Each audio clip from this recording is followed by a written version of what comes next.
Welcome to Mission Evolution Radio Show with Gwilda Wiyaka, bringing together today's leading experts to uncover ever-deepening spiritual truths and the latest scientific developments in support of the evolution of humankind. For more information on Mission Evolution Radio with Gwilda Wiyaka, visit www.missionevolution.org. And now, here's the host of Mission Evolution, Miss Gwilda Wiyaka. A master once said, "The poor have always been among us." Will that always be the case? Is universal abundance attainable? Mission Evolution Radio Show is coming to you around the world on the X-Zone Broadcast Network, xzbn.net. Joining us now to explore moving from scarcity to abundance is Michael Wayne. Michael is the author of 5 books and a filmmaker. He's currently in post-production for a documentary film, How to Save Democracy. His most recent book, Towards a More Perfect Union, From Scarcity to Abundance for All, integrates politics, economics, psychology, and spirituality to show how to create a society that works for everyone. His website, drmichaelwayne.com. Michael, thanks so much for joining us on Mission Evolution. Thank you, Gwilda. It's definitely an honor on my part to be a guest on your show. So you have a Ph.D. What was your field of study? My field of study was something called quantum integral medicine, and it was a field of study that I actually designed myself with the help of the faculty mentor I had, who was very, very with me on it. She ran a program called the School for Paradigm Studies. So that's why the book I wrote, Quantum Integral Medicine, with the subtitle was called Towards a New Field of Science and Human Potential, because we were basically trying to create a new paradigm. Well, that's quite a challenge. I mean, do you feel like you were pretty successful there? Well, we look at that was that was 25 years ago that I did that, and well, I guess I feel very successful in my studies, in the book I wrote, and how I put my ideas out there. Have I changed the field of medicine? No, but I think there's, I think what we do see, and perhaps I've played a small part in it, is we've seen a growing awareness of evolution, consciousness, like a show like yours. Really so many more people now putting the word about, creating a new paradigm of healing and human potential. So you're also a practitioner of acupuncture, Chinese medicine, and integrative medicine. Where'd you study those forms? I studied that in a school in San Diego, California, Pacific College of Oriental Medicine, which I think a few years ago they expanded their curriculum. Now they call themselves Pacific College of Health Sciences. You speak about working with spirituality and economics and all sorts of different things. That's kind of integrative, just like medical integration is, isn't it? Like a integrative doctor. Yeah. I think, we all have the capability, not just integrated medicine, but living an integrated life, to be, a holistic thinker, to really see the big picture, really see the interconnectedness of life. So whether you do from a spiritual standpoint, saying such as things like we're all one, or understanding that, politics, economics, spirituality, medicine, health, it's all interconnected. And I think, one big problem we face is just how much disunion we are. And when we start realizing we're all in this together, we could do better. Yeah, and it shows itself up in medicine, where we've been complaining for a while about studying pieces and parts and having specialists in each piece and part, and somehow the humanness is lost in that. There's a way that things work together that's totally missed. Yeah, it's really an unfortunate thing. I remember, going to a doctor as a kid, and it was her family doctor, and he knew the family, and I didn't have to go, maybe once a year for a school physical, and then if I got sick, but he knew you, and now it's, it's such a business, and carved into pieces. It's like, even in orthopedics, you have the specialists in different parts. You have a neck specialist, a leg specialist, and it's just, and there's no gatekeeper, and then people get lost in it. It's the human body is, well, the human psyche and body and everything about the human is very, very, very complex. And I can certainly see why it's been broken down into various parts, Uh, with specialists. But within that, is there something that is totally, totally missed because it's not looked at as a whole? And does that apply to economics as well? Yeah, there's a saying, Gwilda, and I agree with you that the body is complex, and it's good on the one hand that it's broken down and there's specialists who study different parts. But there's an old saying, it goes something like, the more and more we know about less and less, the less and less we know about more. And it's so, and it's the same thing in economics. There's macroeconomics, microeconomics, and from what I understand, a lot of students who study economics are studying more microeconomics and studying different aspects of it, but losing again that big picture, that ability to see holistically or integrative way of seeing how everything is so connected. Um, and it's really detrimental to the human experience. It seems like our horizons would broaden greatly if we were able to do both. Yeah, exactly. It's so that was, going back to my PhD and the book I wrote toward a more, my first book, Quantum Integral Medicine Towards a New Science of Healing and Human Potential. Really what I was getting at was that ability to see holistically. Um, I was writing based on the science, based on ideas in quantum mechanics, based on complexity theory, and showing that humans have this capability to evolve to greater potential, to greater cognitive function, and that we are achieving that. But it seems like, on the one hand, a certain percentage are achieving that, and then others are just getting stuck in that reductionist mindset of breaking things down to smaller and smaller units and missing the big picture. But wasn't that part of the stepping stones to get us to the point where we could see that as well as the big picture? I hope so. I mean, there's always a dichotomy. In Chinese medicine, we call it yin and yang, but and you need to see both. You need to see the big picture. You need to see the little picture, and find that balance between the two of them.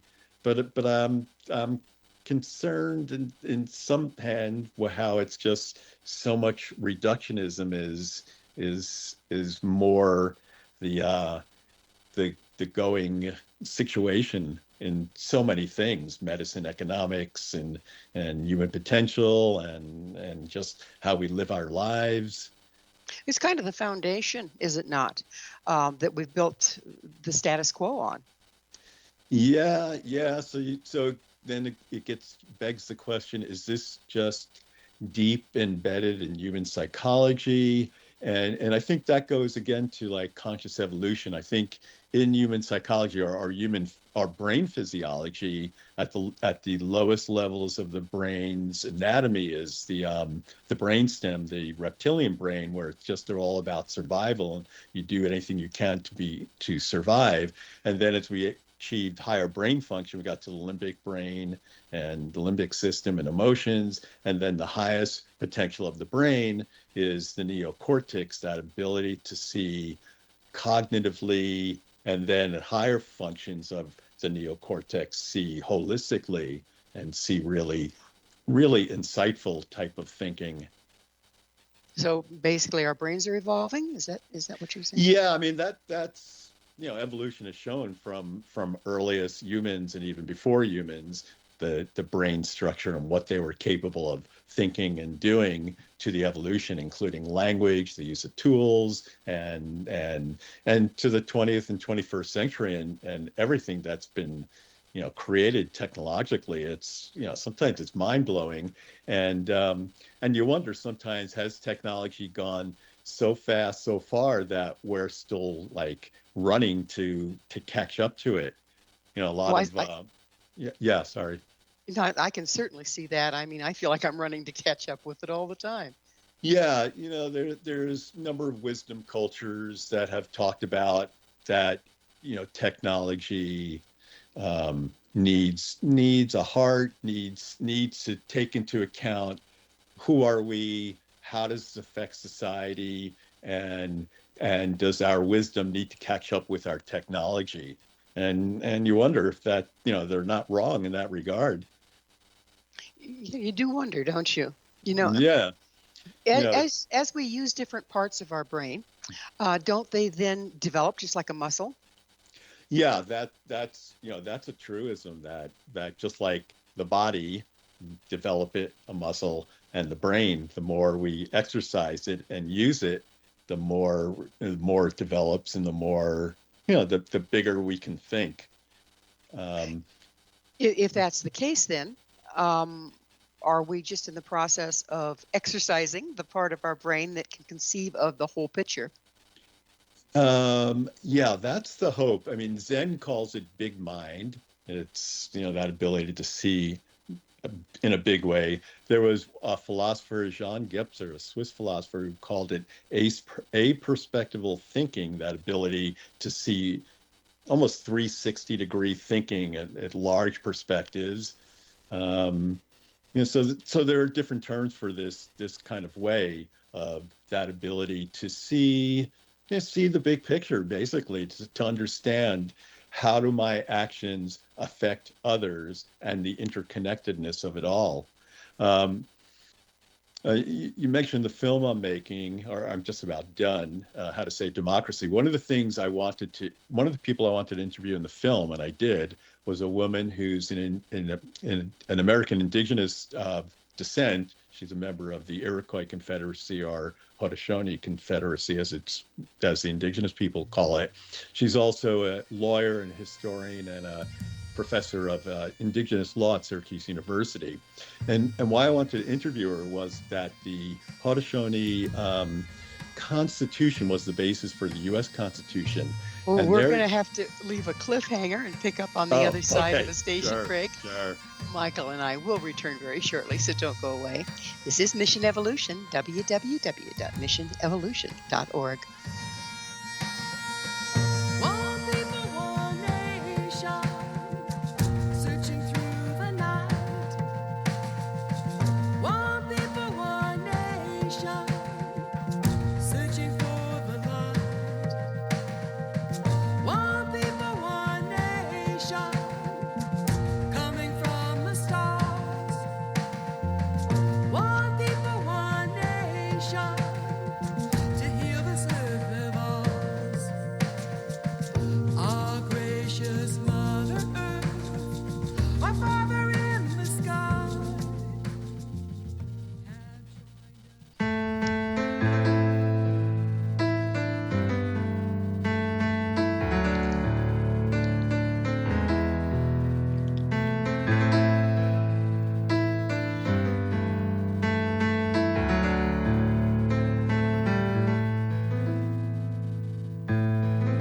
The end has come, the night has fallen. I have reached the end of days. What's real is not, reason fails me. I've gone beyond all known pathways. This is the Is a revolution needed? With us this hour discussing quantum revolution and the current state of affairs is Michael Wayne, the author of Towards a More Perfect Union, From Scarcity to Abundance for All. Before we get into a revolution, Michael, I'd like to finish the last thought that we were on. And you were talking about where the Constitution came from, what was used to build it. Would you continue?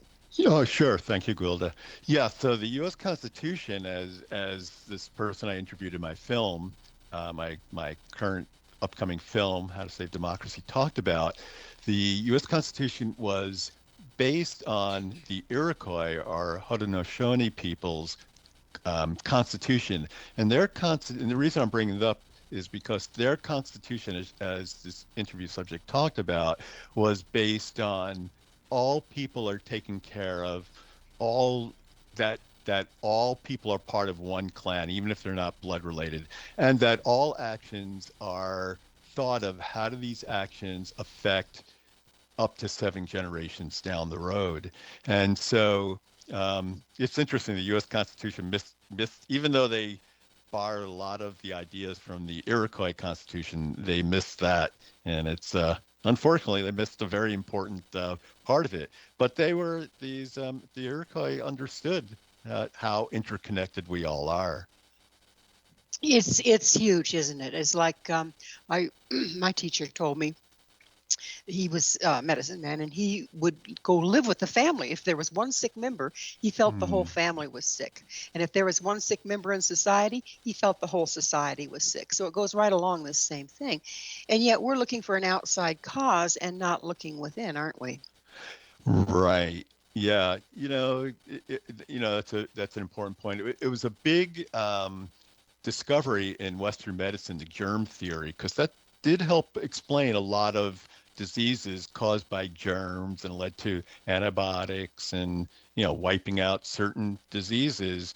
But then everything got seen as outside causes. It's all germs. And then, of course, the overuse of antibiotics created more problems. So there's how do you find that balance? And that's the idea of like integrative medicine. How do you use the best of both parts of the world of medicine?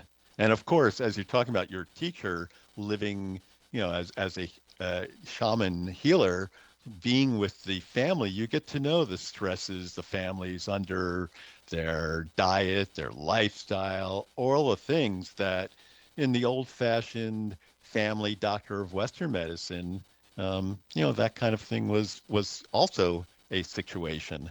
Yes, there was a continuum, wasn't there?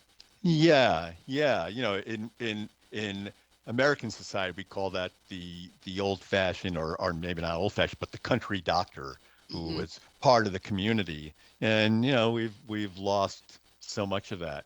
Also that back then doctors made house calls. Yeah, It I wasn't that actually big. remember that, believe it or not. Yeah, yeah. So it wasn't that big a thing, and that's gone by the wayside too. So, Michael, what is a quantum revolution? You speak of that. What is it?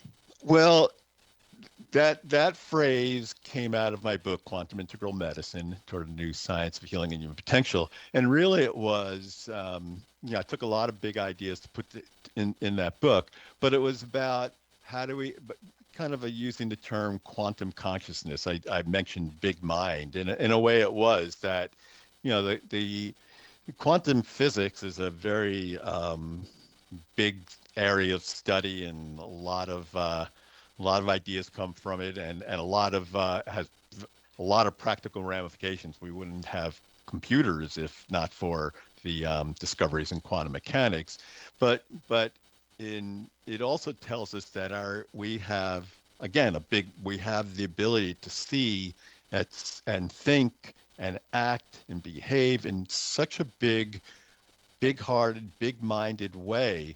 And so if more and more people start acting that way, or are imbuing that quantum consciousness, quantum mind, that's when it'll become a quantum revolution. And, theories on tipping points say that only, something like 3% of a population, some think 1% of a population, some think even less than 1% of a population, when it goes in that direction, that tipping point happens. So, what are those you were mentioning, that of mind and consciousness, the quantum level of those? What is that? Well, you could break it down in different domains. I mean, people who are more spiritually oriented may think people will have more spiritual capabilities, whether it's psychic capabilities or telekinetic capabilities. Now, this is after the tipping point. Is this what you're saying? Oh, after the tipping point. Okay. So for me, as someone who's very grounded in written books and making a film on current events and practical things, I think it's like living in a society where kindness not to sound passe, but kindness rules. And we think about, just like I talked about the Iroquois Constitution and the basis of it, that what actions, actions that we think about actions that impact 7 generations. So if we base our ideas and our motives and who we are based on how does this impact things down the road, generations down the road, we will make decisions that are for the greater good. And so, ultimately, it is about the greater good. It's expanding our frame of reference from just, oh, it's all about me, to it's all about everyone.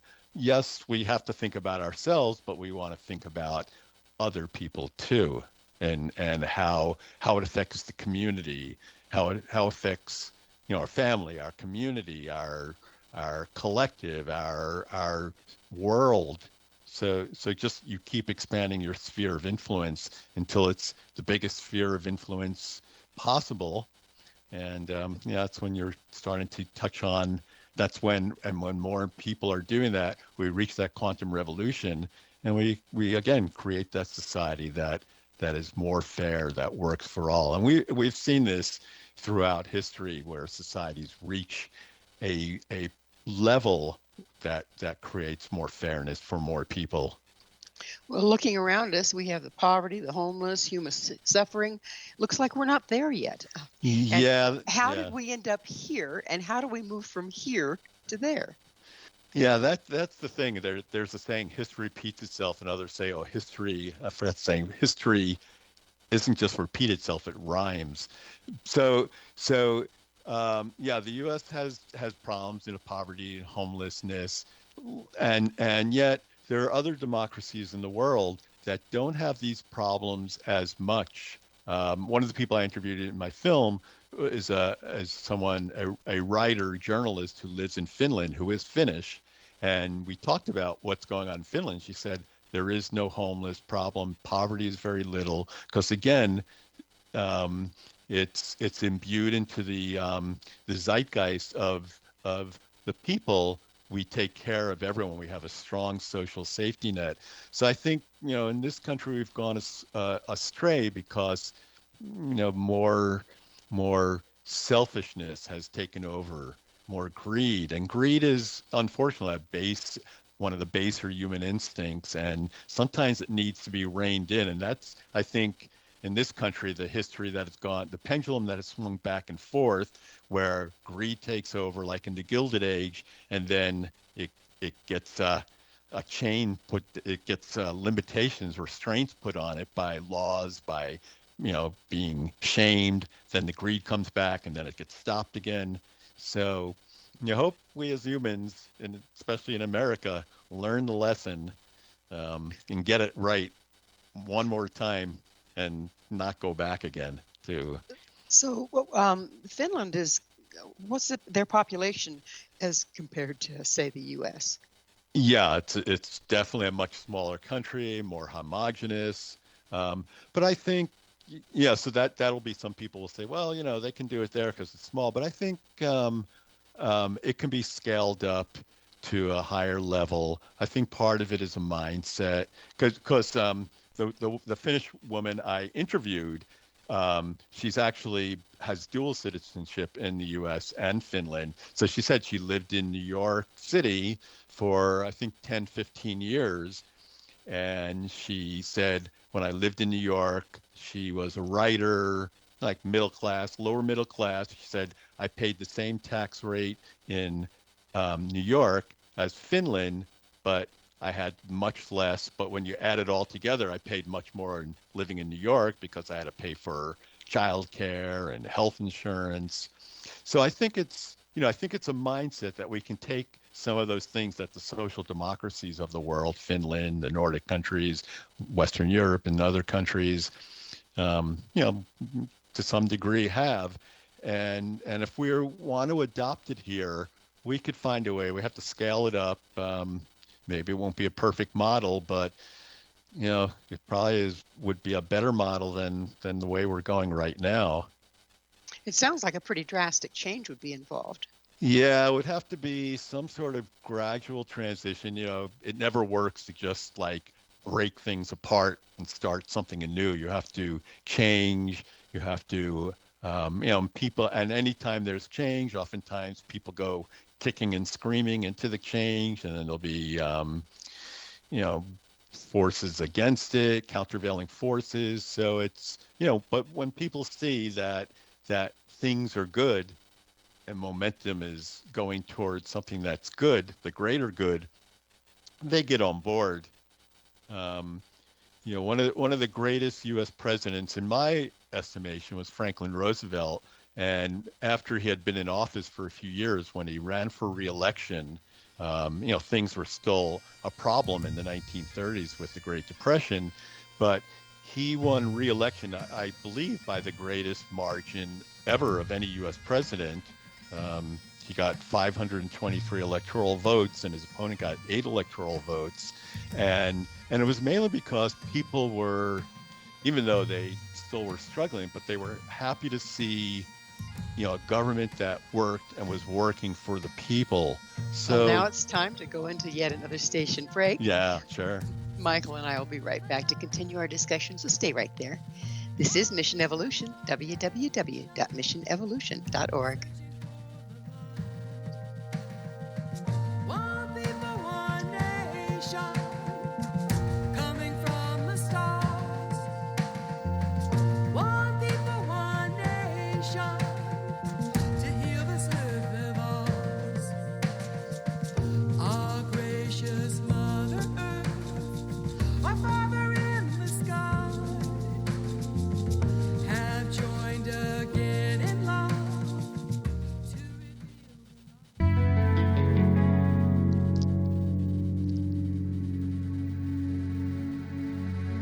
may you walk in beauty. May you walk in beauty. May you walk in beauty. May you walk in beauty. Beauty above, beauty below. Why do great ideas lose something in the application? This is Mission Evolution, missionevolution.org. With us taking a closer look at the evolution of socialism is Michael Wayne. His website, drmichaelwayne.com. Michael, what changes do we need to see in our personal and national value systems in order to bring more equity, economic equity into our world? Yeah, well, there's a couple of things. I think, as a health practitioner, I see, I work with people one-on-one, and I try to help them become healthier. So I think the healthier people live their lives can really create a society. One way can create a society that works for all. There's a lot of factors that lead to illness, and diet and lifestyle is a big part of it. But then there's a lot of factors that work against people becoming healthier, from their own personal choices to the pressures that are put on them by the advertising agency and big agriculture and so on, the profit motive. So I think, and that's another change over the last 20, 30 years. We've seen more information about public health, about ways for people to become healthier, which is great. And yet we've seen the disease rates in the U.S. go up. So it's a very weird dichotomy that goes on as some things, it's like the seesaw where the good keeps rising, but then the other side, the not so good, also rises. And so that's part of my mission in life, is to help the good keep rising. And It would be lovely to see that, wouldn't it? Yeah. I think people overall are good and really like being connected to other people. And so it's unfortunate, this disunion that's going on, because ultimately we're not that much different from one another. And there are being separate from everything around us. What kind of problems does that create? Yeah, that's a good point, Quilda. A lot of the issues we see is just that separation that happens. And is it part of the human instinct too, that kind of in spirituality and philosophy talk about dualism. We separate from ourselves, and therefore we learn separation from one another. um, but but the more we understand, we're a diverse people, but we have so much, again, so much in common. We may worship to the same God, to a different God. We may eat differently, dress differently, style our hair differently, color our hair differently, all kinds of things, that make us individuals and individuate ourselves. But ultimately, we all want to be heard, respected, find kindness, compassion, love. And, those things are really the most important things in life. So, what reconfiguration needs to happen in the economic system for us all to have equal chance, for us all to be fed, basically? Yeah, so that's a really important question, and I think it goes back to these values I was just talking about. If we think about, and I brought up the Haudenosaunee, the Iroquois people, and their constitution.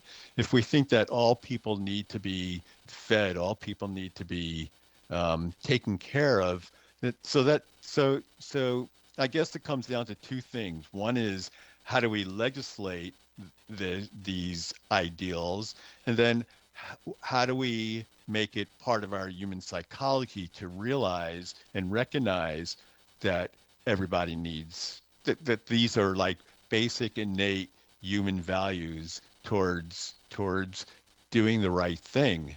And that's where, like, again, that when we talked about earlier about like, the basic human instinct of greed taking over, or it kind of like rears its head, then is clamped back down again. We need to find, how do we, keep a lid on the greed where it doesn't get carried away. And we realize that everybody needs a chance in life, right from the start. How much do you think? How much do you think that our education system is based on competition, right? Who gets the highest score, who plays, best football, et cetera, et cetera. So in other words, you have to compete to succeed in our education system. So kids are brought up on this. How much do you think that eventually plays into greed and the I'm going to get mine at the cost of somebody else mentality? Yeah, that's another good question. I think, competition is, there's a play, again, like the yin and yang. There's competition and there's cooperation, and we need both. I mean, competition spurs people to want to be the best they could be, but then there's also cooperation, that we work together.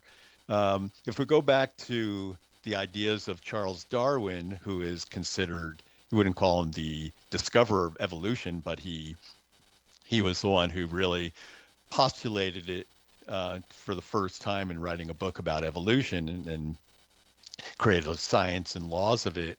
But he mistakenly gets it mistakenly gets attributed to him the phrase "survival of the fittest," which he never said, and people who are called social Darwinists have said. So in the ideas of social Darwinism, it's a dog eat dog world, and the one who amasses all the toys wins. But Darwin put forth what he called the sympathy hypothesis, that humans evolve and have a better chance of evolving when they work together and collaborate, because then they can share the resources they have and everybody gets ahead. And that's the traits that he found allowed for the survival and evolution of the species. So, again, there's a place for competition, and, important place for cooperation. And, I would say, you brought up the education system. Some schools do a better job of stressing cooperation, and other schools stress competition. It's like, especially getting into college, and, a lot of kids have a lot of anxiety that they got to get into the best college. Um, but then it gets into the whole question of what is happiness? Is happiness getting to the best college that's going to potentially achieve the highest salary, or is it living a fulfilling life? So these are basic life questions, and so I think without learning cooperation, competition is empty, and if it's just we need both. Does this come from the tendency to polarize one direction or the other in all things that are opposite versus seeking balance?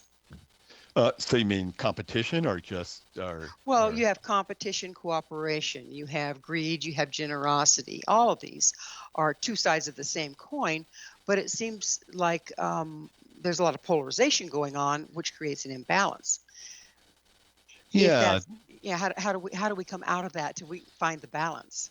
yeah, that's another good point. I think that's you know, again, like the teachings of Chinese medicine, Chinese philosophy of yin and yang, the harmony of opposites, that there's going to be these different poles, but how do we bring them into balance? The competition, the collaboration, cooperation, the some people are going to be far ahead of others, but so I think again when we add compassion there and we think about like the famous saying, I think it was John F. Kennedy said, a rising tide lifts all boats, that even if one person has competed, done really well, but how do they make sure others who didn't have perhaps all the opportunities that one person had can also achieve whatever it is they can achieve to the best of their ability?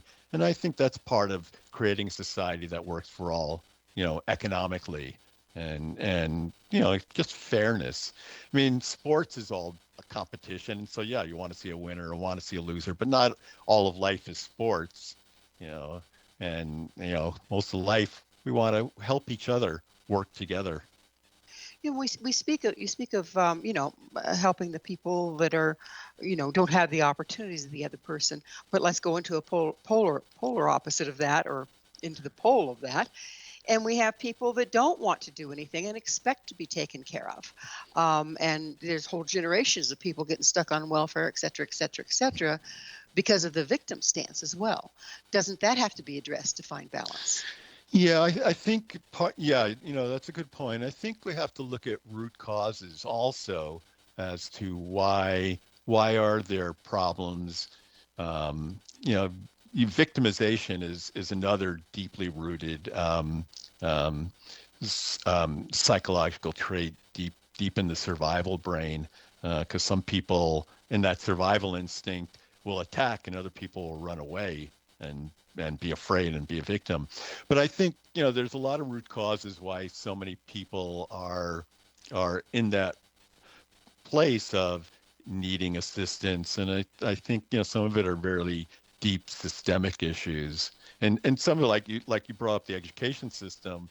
There's a lot of inequities in our education system. I believe the United States is the only country in the world where our property taxes pay the bulk of the school budget, and so that makes it hard.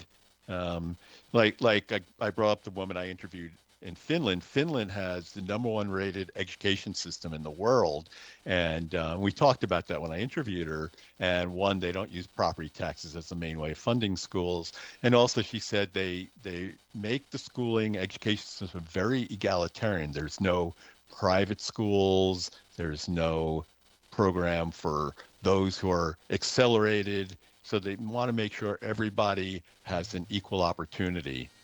For better or worse, we can argue is that the best way, but on the other hand, the metric is that Finland has, the highest rated education system in the world. Well, it's time for yet another station break. Please stay with us as Michael and I continue to explore abundance for all. This is Mission Evolution, www.missionevolution.org. One people, one nation, searching through the night. One people, one nation, searching for the light. One people, one nation, coming from the stars.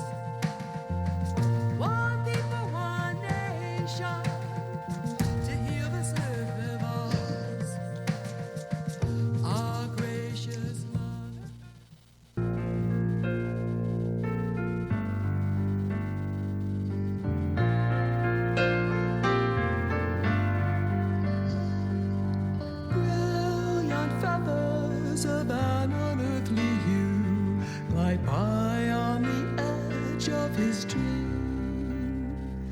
A whisper of touch, an unheard song, whose bird takes flight, prompted by his broken heart. Fly high, sweet phoenix, even though you are free. Soar above my broken life, bring your healing tears to me. Are you telling me I have to change? This is Mission Evolution, missionevolution.org. We're continuing our discussion with Michael Wayne. His website, drmichaelwayne.com. Michael, apparently we need some change. What do you see? Where do you see it needs starting? Where does it need to start? Oh, that's a big question, Gwilda. And you started this segment saying, "Are you telling me we have to change? We have to change?" So, yeah, change starts from both the individual and the collective. Um, Gandhi famously said, "Be the change you want to see in the world." So if you want to see a more peaceful world, but you're carrying lots of anger, that's that's a contradiction. Um, so the more we can, and Gandhi also said, democracy requires a change of heart. So there's a lot of you know you know big-heartedness that's needed as in order for us to change to become kinder, gentler people. It seems like the heart's been shut down a lot, though, in society. What's caused that? I think life has gotten for so many people, unfortunately, more and more challenging, harder. A lot of people struggling to make ends meet, and just unfortunately too, they've become more. It pushes people to become more cynical and forget, forget the basic goodness. Forget that, we're all in the same boat, trying to get ahead and be good to each other. So, the media, there's a lot of cynicism in the media and politicians, and people don't trust, a lot of politicians. And so it just seems to be like an age of angst, anxiety, and just cynicism. And it's, how do we find our way back to, again, something more positive, a more positive. There's many times when people share experiences, whether sporting events or music concerts, and we call that term unitive consciousness. And how do we find our way to those more experiences of unitive consciousness where people get ecstatic and excited and happy about something together? Well, we used to have that built in, didn't we? People would dance around the fire or celebrate a birth, or, the whole tribe would do it. And now we're so large. Do you think the size of society is playing into this?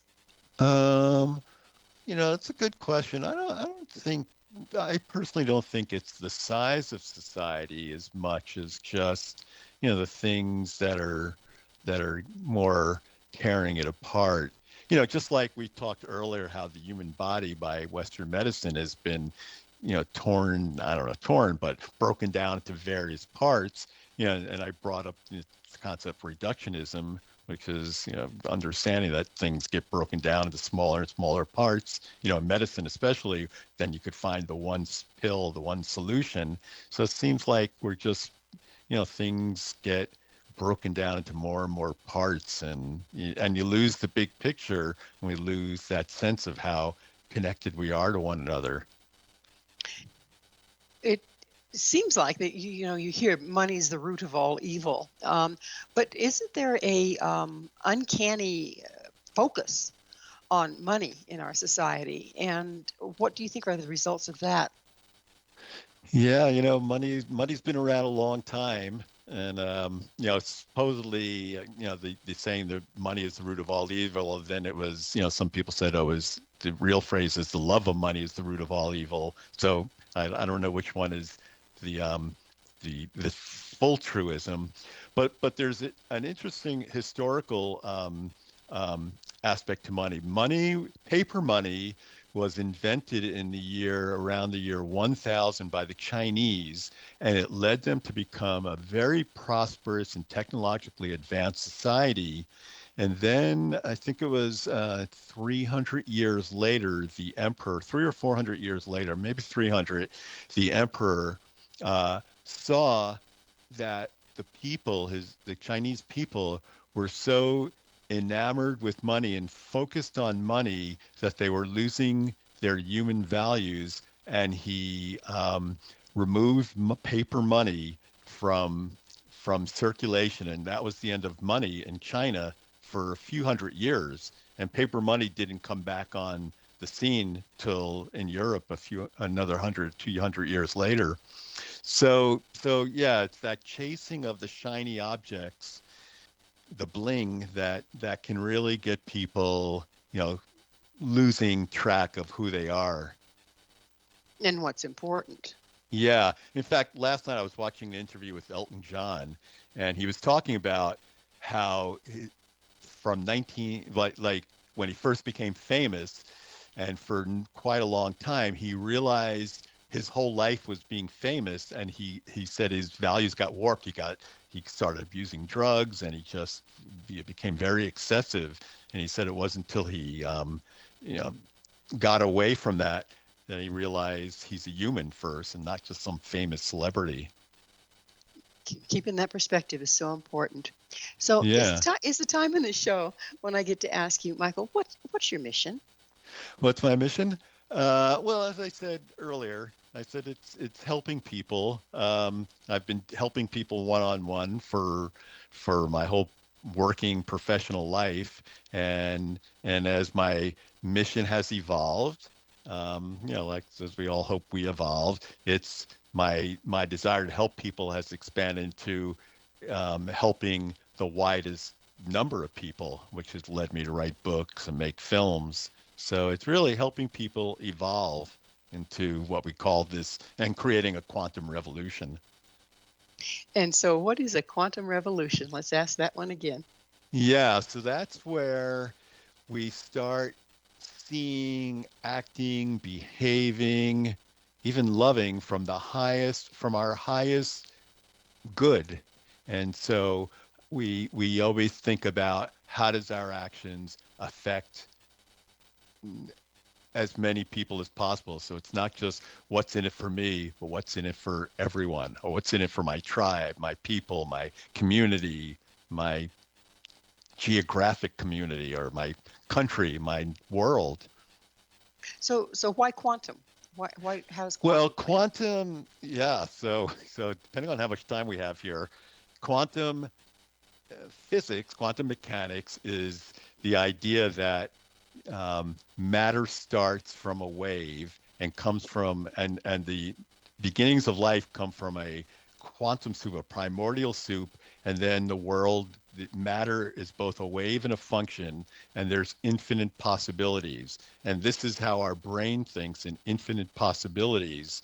But it's only when we reduce the world to one world that we get stuck in one way. But if we see the world that has infinite possibilities, we're not just stuck in one way or one dogma. We can see how other people think, and we can see all sides of a solution, and it starts opening us up to understanding other people and what they think about something. And that's where, like I talked about in Chinese philosophy, the harmony of opposites, we start seeing how can opposite ideas come together in harmony to find a solution to a third way.